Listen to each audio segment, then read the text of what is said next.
Tom. I'm Cone. We are in Sum 41, and you are watching Amplified TV. Joined by Sum 41. How are you guys doing? We're doing good. How are you doing? Very well, thank you. How's the tour been so far? Which dates have you played? We're only 3 days in. We've done Norwich and Southampton, and then today's London, and it's the start of a 5-week tour. So. How do you think London's going to size up to the other towns you've played? The London shows are always crazy, so I think it's going to be great. We've played here a lot, so yeah, I think it's going to be fun. The tour's called the East Pack Antidote Tour. What is the whole concept behind the name? East Pack is a backpack company from Belgium, so they approached us to do a tour, and got all the other bands on the tour, and we agreed to do it, and that's about it. We didn't name the tour or anything. That's just their company. Okay. You've got a new album coming out. Is it next year? Yeah, new album. It's called Screaming Bloody Murder, and we don't have a release date yet. Okay. But it's going to be early next year. Okay. Can you tell us about the recording process and was it different to your previous albums? Yeah, it was a little bit different. We rented a house in the Hollywood Hills, and we all lived there. And then there was it was an old 50s style mansion, I guess. Mm-hmm. And the guest house they transformed into a studio, so we could basically just live at the house, sleep and eat there, and wake up, walk across the lawn, and we're at the studio. And that's kind of what we did for months. Okay. I imagine you have some downtime during the tour. Any tours? What do you do in your free time, and have there been any crazy tour experiences that you're willing to share with us? Yeah, there's always stuff that happens. You got anything? Yeah, last night some guy tried to break into the bus, and our security guy had to pull a knife on him and fend him off. And so, I mean, that's crazy. There's always something crazy.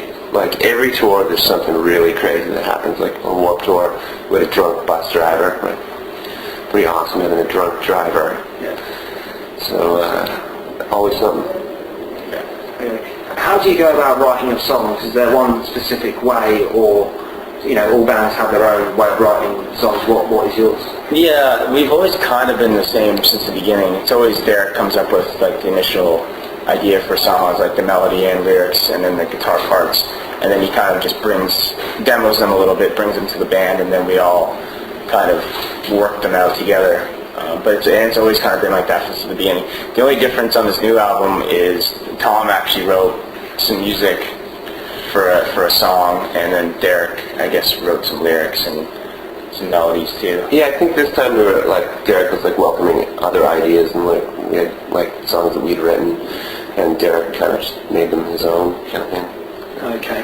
Have there been apart from the experience you had the other night with the fan, the knife and that, what have been other crazy fan experiences that stand out? Anything that fans done to try and grab your attention? I don't know. We're talking kind of underwear on the stage kind of thing. Of that kind of stuff? Yeah. I mean, the underwear on the stage or bra on the stage, that happens almost every show. Yeah. Brown Tom's a good looking motherfucker. Yeah, I get a lot of panties and bras, I gotta say. There was actually in Prague, there was a communication issue where there was this girl that had shown up, and between speaking with Cone, he thought that she wanted to get married, and that was her plan. Yeah. But there was just a communication breakdown. Yeah, I guess she had contacted me on MySpace, and she was a huge fan. She's from Slovakia, and she was going to the Prague show, and I guess she told me that she was going to the show. I was like, I guess what I said was, oh great, have a good time, see you there. And she missed it. So when we got to the show in Prague, she had her suitcases packed, and she had been telling all our crew guys that her and I were going to get married. And then she wouldn't she went to the shows, but she didn't have anywhere to stay. She slept on the street for 2 days. And she was in the rain, and she'd just stand outside of her tour bus and just kind of hang out. And then I remember the last day, she was hanging out, it was pissing rain, yeah. And we were leaving, so I had the heart to go out, and I gave her my hotel room key so she could go sleep in a nice room. And we left, and I don't know what happened after that. Okay. Hopefully she made home. You've really got to watch out with those Eastern European guys. You're just like a band guy, like giving the obsessed fan your hotel room key, but a little late. Yeah. Mackie D's, BK, or the Colonel? Ooh, I'd say neither, but if I had to choose, I'd probably go KFC. Okay. I'd say Burger King, but in Canada they have a vegetarian chicken, or vegetarian, so I might go for the KFC. You say neither? Well, I'd say, you said the KFC or McDonald's or Burger King? Yeah. I'd say none of them. We're I would just never go to those restaurants. We would just opt for food over fast food, or Yeah, we don't really eat that kind of stuff, but... Alright, well the next one's kind of Coke or Pepsi. So is that again, do you I don't really drink those either, but if I had to choose a diet Pepsi. Pepsi, yeah. So what drink? Drink of choice, any drink, alcohol, non-alcohol. If we're talking alcohol, I mean, with our band we drink a lot of wine and vodka and Jack. Those would be like the three things. I would drink a vodka soda. Vodka soda. I like Stoli. I think you like Grey Goose. Well, of course. That would explain the Eastern Europeans. Yeah. Yeah, that vodka as well. Alright. PS3 or Xbox? All week. You're asking some...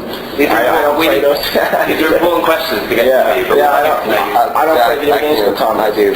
Wii and PS3. Because, the Wii has so many great games, but the PS3 has the games like Red Dead Redemption and Grand Theft Auto. I've never had an Xbox. And I actually didn't play games for years, but PS3 is pretty kick-ass, I gotta say. Hockey or football? Hockey. Hockey. Canadian Idol or Dancing with the Stars? As our versions are both on at the moment. Dancing with the Stars for me, but I don't watch them, but I've seen a couple episodes of both. Dancing with the Stars is definitely better. Yeah, I'm not a TV fan, really, so I wouldn't watch either of them either. I think Dancing with the Stars is more interesting from the episodes I've seen. It's just better to me.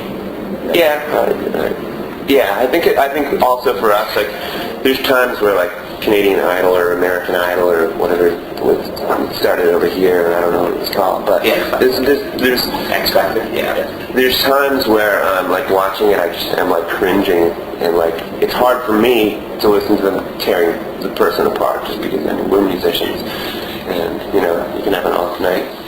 The person performing may just have an off night, so like I don't know, but I don't really like hearing them getting torn to shreds.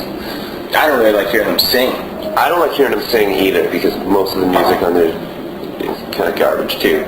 But yeah, I don't like hearing them sing or being torn to shreds. Okay. The CN Tower or the London Eye? I've never been to the London Eye. I've been on the London Eye. Yeah? The London Eye, like, it moves a little bit, like it's a little more interesting. It takes a while to get around, but Yeah, I mean, there's not much to the CN Tower. I mean, there's a revolving restaurant that kind of spins very slow while you eat, and then there's a glass bottom floor, and that's about it. So there's not much to the CN Tower. The London Eye sounds like Yeah. pretty cooler. definitely.